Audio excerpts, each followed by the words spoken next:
आपण अत्यंत महत्त्वपूर्ण अपडेट पाहतो। हा व्हिडिओ आपण शेवटपर्यंत पाहूया। जिल्ह्यात उष्णतेचा तडाखा, शाळा सकाळच्या सत्रात सुरू करण्याचा निर्णय। पाहूया शाळेची वेळ काय आहे आणि दुसरीसुद्धा अपडेट आपण पाहणार आहोत। बदल्याबाबत स्थगिती त्याचे परिपत्रकसुद्धा पाहणार आहोत। हा व्हिडिओ आपण शेवटपर्यंत पाहूया। नमस्कार मित्रांनो, चॅनलमध्ये आपले सर्व स्वागत आहे। तत्पूर्वी आपण नवीन असाल चॅनलला आता सबस्क्राईब करा, समोरील बेल आयकॉनला क्लिक करा। निश्चितच नवनवीन अपडेट अखिल तामसर क्लासेस चॅनलमार्फत सतत आपल्याला पाहायला मिळतील। पाहूया सविस्तर। जिल्ह्यातील वाढत्या उष्णतेच्या पार्श्वभूमीवर विद्यार्थ्यांच्या आरोग्याची काळजी घेत जिल्हा परिषद प्रशासनाने महत्त्वपूर्ण निर्णय घेतला आहे।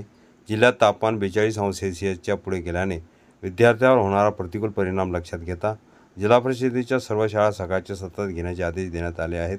जिल्हा परिषद यवतमाळचे मुख्य कार्यकारी अधिकारी यांनी काढलेल्या आदेशानुसार हा निर्णय शनिवार दिनांक 18 एप्रिल 2026 पासून तात्काळ लागू करण्यात आला आहे। या निर्णयामुळे जिल्ह्यातील सर्व प्राथमिक शाळांचे वेळापत्रक बदलण्यात आले आहे। नवीन वेळापत्रकानुसार एका सत्रात भरण्यात येणाऱ्या शाळा सकाळी 7 ते 10:30 या वेळेत चालतील। यामुळे विद्यार्थ्यांना दुपारच्या कडक उन्हापासून संरक्षण मिळणार असून त्यांच्या आरोग्यावर होणारे दुष्परिणाम टाळण्यास मदत होणार आहे।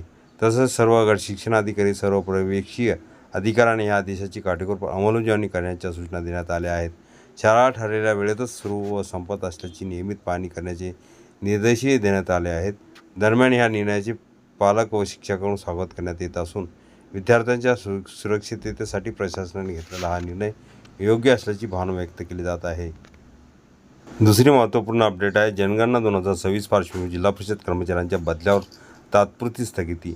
जनगणना 2026च्या पार्श्वभूमीवर राज्य शासनाने महत्त्वपूर्ण निर्णय घेतला आहे। जिल्हा परिषद कर्मचाऱ्यांच्या सर्वसाधारण बदली प्रक्रियेत तात्पुरती स्थगिती देण्याचे आदेश जारी केले आहे। ग्रामविकास विभागाने 17 एप्रिल 2026 रोजी या संदर्भात परिपत्रक काढून राज्यातील सर्व जिल्हा परिषदांच्या मुख्य कार्यकारी अधिकाऱ्यांना सूचना देण्यात आल्या आहेत। गृहसचिव भारत सरकार यांच्या निर्देशानुसार जनगणना अधिनियम 1948 व जनगणना नियम 1990 अंतर्गत जनगणनेची कामे सुरळीत पार पाडण्यासाठी हा निर्णय घेण्यात आला आहे। या निर्णयानुसार जिल्हा परिषदामधील गट क व ड संवर्गातील सर्व कर्मचाऱ्यांसह शिक्षकांची 2026 राज्यातील सर्वसाधारण बदली प्रक्रिया राबवण्यात येणार नाही। राज्य शासनाने स्पष्ट केले आहे की जनगणना ही अत्यंत महत्त्वाची व व्यापक प्रक्रिया असून त्यासाठी मोठ्या प्रमाणावर मनुष्यबळाची आवश्यकता असते। त्यामुळे संबंधित कर्मचारी त्यांच्या सध्याच्या ठिकाणी कार्यरत राहणे आवश्यक आहे, जेणेकरून जनगणनेची कामे प्रभावीपणे पूर्ण करता येतील। दरम्यान ह्या निर्णयाची तात्काळ अंमलबजावणी करण्याचे आदेश देण्यात आले आहेत असून संबंधित जिल्हा परिषदांनी याबाबत अनुपालन अहवाल शासनास सादर करावा असे निर्देश देण्यात आले आहेत। सदर परिपत्रकांची प्रत जनगणना संचालनालय, विभागीय आयुक्त कार्यालय तसेच संबंधित विभागांना पुढील कारवाईसाठी पाठवण्यात आली आहे।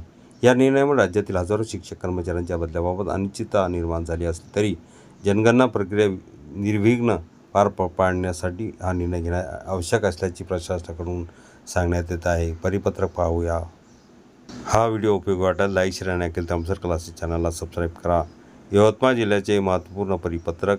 उन्हामुळे शाळेची वेळ 10:30 पर्यंत हे पूर्ण परिपत्रक असे जिल्हावाईज परिपत्रक निघणे सुरू आहे। दुसरे परिपत्रक पाहूया। 17 एप्रिल 2026चे परिपत्रक। जनगणनामुळे जिल्हा परिषदेच्या बदल्याबाबत महत्त्वपूर्ण परिपत्रक याचे स्पष्टीकरण आपण बघितलेले आहे। हे पूर्ण दोन्ही परिपत्रक अखिल तामसर क्लासेसच्या डिस्क्रिप्शन बॉक्समध्ये लिंक तिथून डाउनलोड करू शकता।